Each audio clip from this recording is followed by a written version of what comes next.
नमस्ते एवरीबॉडी। फिर से आज स्वागत है आज एक नए वीडियो में। आज जो हम चर्चा करने वाले हैं फंक्शन ऑफ रूट यानी कि जड़ के कार्य। पिछले वीडियो में हम लोग जाने थे जड़ के प्रकार। इसमें जाने थे जड़ दो तरह का होता है, एक मुसला जड़ और दूसरा होता है झकड़ा जड़, जिसको हम टैप रूट और फाइब्रस रूट कहते हैं। आज हम जड़ के क्या क्या कार्य प्रमुख कार्य होते हैं उसका चर्चा करने जा रहे हैं। तो जड़ का जो प्रमुख कार्य है मुख्य रूप से चार काम होते हैं जड़ के। पहला जो हमारा काम है पेड़ का जो काम होता है, पेड़ को स्थिर रखता है, यानी कि जितना बड़ा पेड़ होगा उसका जड़ उतना ही फैला हुआ होगा और संभवतः गहराई तक जाएगा। इसका मतलब क्या है कि पेड़ को जो मजबूती मिलता है उसके जड़ से ही, कि कोई भी आंधी तूफान का सामना कर लेगा। तो जो जिस पेड़ का जड़ बहुत नीचे गहराई तक गया होता है, मोटे मोटे जड़ होते हैं, वह पेड़ आसानी से आंधी तूफान में गिरते नहीं है या झुकते नहीं है। तो इसका मतलब पहला जो हमारा फंक्शन है, पहला जो कार्य है पेड़ का, वह क्या है? पेड़ को स्थिर रखना, यानी एक जगह फिक्स करके पेड़ को रखता है। ये जड़ का काम है। दूसरा जो जड़ का काम है जमीन पर सीधा खड़ा रखना। एक चीज ध्यान में रखिएगा, हम सोचने वाली बात है कि जिस पेड़ का जड़ बड़ा होता है, घना होता है, जड़ तगड़ा होता है, वह पेड़ एकदम सीधा आपको खड़ा मिलेगा, ठीक। लेकिन अगर किसी का जड़ अगर कमजोर हो तो वह पेड़ क्या होगा? इस तरफ सीधे झुका हुआ आपको प्रतीत होगा।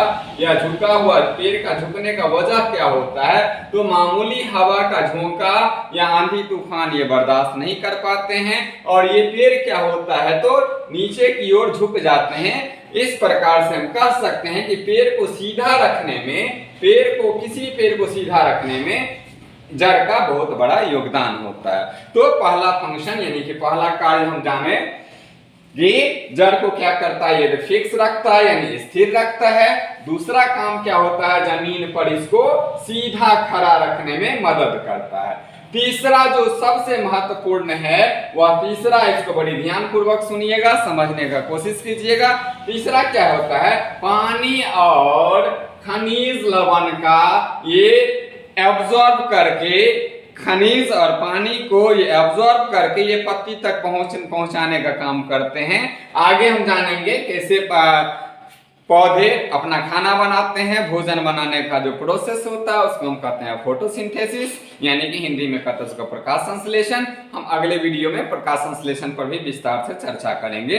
लेकिन एक बात तो ये बेसिक बात जानना जरूरी है कि पेड़ को या पत्ता को भोजन बनाने के लिए पानी और मिनरल्स की आवश्यकता होती है। वो मिनरल या पानी पेड़ कहाँ से प्राप्त करते हैं? तो वो मिट्टी से ही प्राप्त करते हैं। और मिट्टी में जो पानी या मिनरल मिक्स होता है, उस मिनरल या पानी को एब्जॉर्ब करने का काम, शोषण करने का काम, अवशोषित करने का काम कौन करता है? तो जड़ करता है। यानी कि मिट्टी में जो पानी की मात्रा होती है, मिट्टी में जो खनिज होते हैं, मिनरल्स होते हैं, उसको जड़ एब्जॉर्ब कर लेता है, सोख लेता है, अवशोषित कर लेता है और फिर उसको आगे जाइलम के द्वारा ऊपर भेज दिया जाता है। इस प्रकार से पत्ते अपना खाना बनाने का काम शुरू कर देते हैं। उससे आगे जो काम है हमारा, ये जड़ का जो काम है हम जानेंगे क्या करता है। तो फूड और न्यूट्रिएंट्स को भी ये स्टोर करके रखता है। ये बात थोड़ा समझ में अटपटा लगेगा कि भाई ये खाना जमा करके कैसे रखेगा और न्यूट्रिएंट्स को जमा करके रखेगा कैसे। तो पिछले क्लास में हम लोग जाने थे कि जड़ दो तरह का होता है। एक जड़ होता था मुसला जड़ और दूसरा जड़ होता था झकड़ा जड़। तो मुसला जड़ क्या होता है? तो मुसला जड़ हमेशा ना आपको मोटा ही होगा। मुसला जड़ जो होगा वह मोटा ही होगा और इसके अंदर बहुत ज्यादा कैपेसिटी होती है फूड को स्टोर करके रखने का, ठीक। लेकिन झकड़ा जड़ का अगर बात करेंगे, झकड़ा जड़ में उतना ज्यादा कैपेसिटी नहीं होता कि फूड को ये स्टोर करके जमा करके ये रखे, क्योंकि ये बहुत ज्यादा पतला थीन होता है, बहुत ज्यादा पतला होता है ये झकड़ा जड़। लेकिन जो मुसला जड़ होगा यानी टैप रूट होगा, ये क्या करता है? तो विषम परिस्थिति के लिए जब पेड़ पौधा को एक्स्ट्रा न्यूट्रिएंट्स जब जमीन से नहीं मिलने लगता है तो ये अपने अंदर जो रूट यानी कि ये जड़ जो फूड को स्टोर करके रखता है, उसी स्टोर वाले यानी जमा फूड को, जमा भोजन को ही ये कंज्यूम करते हैं, यानी कि इस्तेमाल करते हैं। उदाहरण के लिए देखिएगा, रेगिस्तान में आप लोग को पता होगा कि रेगिस्तान में जो ऊंट होता है एक बार में करीब 40 लीटर 50 लीटर पानी पी लेता है, और 40-50 लीटर से ज्यादा पानी पीता है और 40-50 लीटर पानी अपना कुबर में स्टोर करके रखता है। वो स्टोर करके रखने का मतलब ये होता है कि विषम परिस्थिति में जब ऊंट को पानी नहीं मिल पाता है तो उसके अंदर उसके कुबर में जो पानी स्टोर रहता है, तो उस परिस्थिति में पानी नहीं मिलने की स्थिति में उसका बॉडी जो होता है वह कुबर में जमा पानी को कंज्यूम करने लगता है। वही हाल होता है किसी भी रूट के साथ। जब किसी पेड़ को भोजन या फिर पानी की मात्रा की कमी होने लगती है तो उस परिस्थिति में क्या होता है, वह पौधा या पेड़ रूट में से जमा पानी को या फिर भोजन को तत्काल उपयोग करने लगते हैं। इस प्रकार से पेड़ सुरक्षित रहता है, पेड़ जीवित रहता है। और फिर समय या परिस्थिति आने पर जब बारिश होती है या कोई पानी डाल देता है तो फिर से पुनः वो हरे भरे हो जाते हैं। लेकिन तब तक सर्वाइवल के लिए, जिंदा रहने के लिए पेड़ क्या करते हैं, अपने रूट में, जड़ में जमा भोजन या पानी का इस्तेमाल कर लेते हैं। इसके बाद हम लोग जो अगला टॉपिक चर्चा करने जा रहे हैं, कुछ स्पेशल टाइप का भी रूट होता है। वह स्पेशल टाइप का रूट होता है, एक होता है मॉडिफाइड रूट। कौन होता है? Modified root. ये हम जानेंगे मॉडिफाइड रूट, MO, एक सेकेंड, हम जानेंगे मॉडिफाइड रूट के बारे में। ये मॉडिफाइड रूट क्या होता है? दूसरा जो होता है हमारा एरियल रूट होता है, एरियल रूट, इसका भी चर्चा करेंगे। और हमारा तीसरा जो रूट होता है, एक मॉडिफाइड, दूसरा एरियल और तीसरा होता है हमारा एडिबल रूट।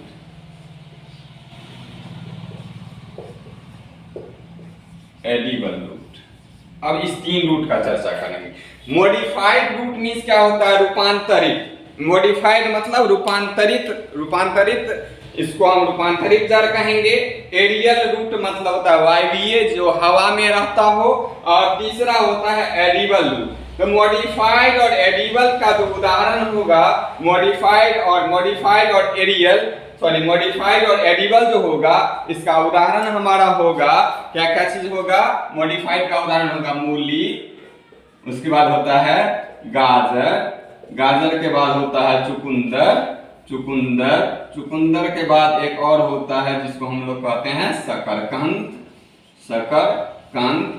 ये जो हमारा रूट, ये जो रूट होता है, ये सारा का सारा रूट मॉडिफाइड रूट होता है। ये मॉडिफाइड रूट का उदाहरण है मूली। सीटेट में प्रश्न आ सकता है कि निम्नलिखित में से कौन मॉडिफाइड रूट है? तो आशा करते हैं आप लोग आसानी से जवाब दे पाएंगे कि मॉडिफाइड रूट यानी कि रूपांतरित जड़।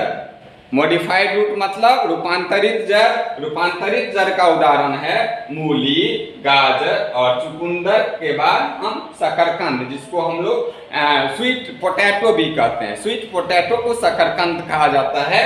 ये सारा का सारा हमारा है मॉडिफाइड रूट। मॉडिफाइड रूट के बाद होता है एडिबल रूट। एडिबल को जान लीजिए क्योंकि दोनों का उदाहरण सेम ही हो जाएगा। एडिबल रूट, एडिबल मीन्स खाने योग्य, ऐसा रूट, ऐसा जड़ जिसको कि हम खाने के रूप में प्रयोग करते हैं, जिसको हम खा सकते हैं, वह कहलाता है हमारा एडिबल रूट। एडिबल रूट में आप ऐसे इसको हम कह सकते हैं कि हमारा एडिबल रूट यानी खाने लायक। ये हम मूली भी हम लोग खाते हैं, गाजर भी खाते हैं, चुकंदर भी खाते हैं और शकरकंद भी खाते हैं। इस प्रकार से ये मूली, गाजर, चुकंदर, शकरकंद ये मॉडिफाइड रूट तो है ही। मॉडिफाइड के साथ साथ ये हमारा ये एडिबल रूट भी है क्योंकि इसे खाया जा सकता है। ऐसा रूट, ऐसा जड़ जिसको खाया जा सकता है वह एडिबल कहलाएगा, यानी कि खाने योग्य जड़। खाने योग्य जड़ मूली, गाजर, चुकंदर और शकरकंद। आशा करते हैं इस दो को आप लोग अच्छे से समझ गए होंगे, एक मॉडिफाइड रूट और दूसरा एडिबल रूट। तीसरा जो एक महत्वपूर्ण चीज है, महत्वपूर्ण रूट है, वो एरियल रूट होता है। एरियल रूट की खासियत क्या होती है और एरियल रूट की जरूरत क्यों पड़ती है पेड़ पौधों को, इस पर भी हम चर्चा कर लें। तो आप देखिएगा एक बनियान ट्री यानी बरगद का पेड़ होता है।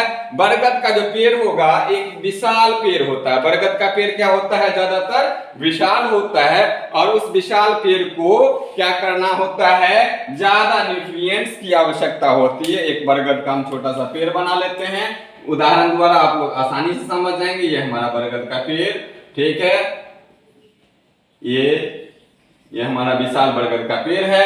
बरगद इसका फिर ब्रांच गया होता है। ब्रांच के अलावा देखिएगा ऐसे करके लटका हुआ आपको मिलेगा, ढेर सारा रूट लटका हुआ। इसका रूट तो दूर दूर तक फैला हुआ रहता ही है, इसका दूर दूर तक फैला हुआ रूट रहता ही है। इसके अलावा इसके ब्रांच में से भी रूट निकलते रहते हैं। ये ब्रांच में से लटकता हुआ रूट है, यानी कि हवा में ये तैर रहा है। इस प्रकार के रूट को क्या कहा जाएगा, एरियल रूट। एरियल रूट मतलब हवा में तैरने वाला रूट। एक तो हमारा बरगद हो गया, दूसरा और एक उदाहरण जो होगा वह दूसरा होता है हमारा मैंग्रोव। जब आप खास करके कल पिछले क्लास में हम बताए थे कि मैंग्रोव कहाँ होता है, दलदली एरिया में पाया जाता है, मार्सी इलाका में, मार्सी लैंड जहाँ पर होते हैं, और जहाँ पर खास करके समुद्र के किनारे के आसपास, जैसे हमारा पश्चिम बंगाल के इलाका हो गया या फिर उड़ीसा के आसपास, यहाँ पर मार्सी लैंड पाए जाते हैं, दलदली क्षेत्र। और दलदली क्षेत्र में पाया जाता है मैंग्रोव का प्लांट। मैंग्रोव का क्या खासियत होता है, इसका जो अगर पेड़ है, इसका जो पेड़ रूट, इसका तो रूट यानी जड़ नीचे गया हुआ ही रहता है, लेकिन अत्यधिक पानी, हमेशा पानी रहने के कारण इसका रूट कभी कभी क्या होता है, रूट ऊपर निकल करके बाहर आ जाते हैं। इसका जो रूट है पानी, ये पानी का सतह पानी में रहता ही है, लेकिन कुछ रूट जो है वह बाहर निकल करके आ जाते हैं। ये जो बाहर निकल करके आने वाला रूट है, यानी कि हवा में है ये रूट, इसलिए इस तरह के रूट को कहा जाता है एरियल रूट, यानी कि वायवीय रूट। ठीक, एरियल रूट को हम लोग समझ गए। आप एक बात समझना जरूरी है कि ये एरियल रूट की आवश्यकता क्यों पड़ती है पेड़ पौधों को। तो देखिए ये बरगद का पेड़ है, बहुत विशाल पेड़ है। इसको जो न्यूट्रिएंट्स मिलता है कहाँ से मिलता है, तो नीचे से मिलता है, जमीन के नीचे से मिनरल्स जाता है, पानी जाता है। लेकिन ये रूट इसके लिए सफिशिएंट, जमीन के नीचे वाला रूट बहुत ज्यादा सफिशिएंट नहीं होता है। ये इसको जितना पानी चाहिए, इसको जितना मिनरल्स चाहिए, ये रूट नीचे का रूट सप्लाई नहीं कर पाता। इसको क्या करेगा बेचारा, तो अपना कहता चलो और एक्स्ट्रा रूट निकाल दो। इसको कहता है नीचे वाले को, भाई भैया तुमसे नहीं होने वाला है, चलो हम दूसरा अपना, नहीं होता है एक स्टाफ रखे, वो काम नहीं कर पाता था, जरूरत के हिसाब से दूसरा स्टाफ रखते हैं। तो ये क्या करता है, ये पेड़ विशाल पेड़ होने के नाते ये समझ जाता है कि मुझे इस रूट से जरूरत नहीं पूरी हो रही है। ये क्या करेगा, एक्स्ट्रा रूट को बाहर निकालना शुरू कर देता है, ब्रांच से, शाखा से, डाल से। और ये क्या होता है, ये फिर पुनः आकर के मिट्टी में सट जाता है, और ये मिट्टी में फिर आने के बाद, मिट्टी के संपर्क में आने के बाद पुनः ये जो एरियल रूट है, यानी कि ऊपर से जा रहा रूट है, ये मिट्टी में सटने के बाद ये मिट्टी से इसको, ये भी रूट जो है इसको वाटर और मिनरल का सप्लाई करना शुरू कर देता है। इस प्रकार से इसके बरगद के पेड़ की आवश्यकता की पूर्ति हो जाती है। अब समझ में आ गया होगा, एरियल रूट यानी कि बरगद यानी विशाल पेड़ में। अब यहाँ बात करेंगे यहाँ पर इसमें कि मैनग्रोव में क्यों हो जाता है एरियल रूट। मैनग्रोव में क्या होता है, इसको जो एक्स्ट्रा हवा, ऑक्सीजन या फिर इसको सनलाइट की आवश्यकता पड़ती है, इसको इंप्रूवमेंट के लिए, इसके ग्रोथ के लिए, जिस कारण से ये पानी में डूबा रहेगा। पानी में इसको कहां से हवा मिलने वाला है, और पानी में कहां से इसको सनलाइट मिलने वाला है। इसलिए मैंग्रोव का जो पौधा होता है या पेड़ होता है, वह क्या करता है, अपना रूट को पानी के सतह के ऊपर बढ़ा लेता है, और ये पानी के सतह से ऊपर आने के बाद ये क्या करता है, इसके लिए आवश्यक हवा और सनलाइट देना प्रारंभ कर देता है। आशा करते हैं आप लोगों को ये टॉपिक अच्छे से समझ में आ गया होगा।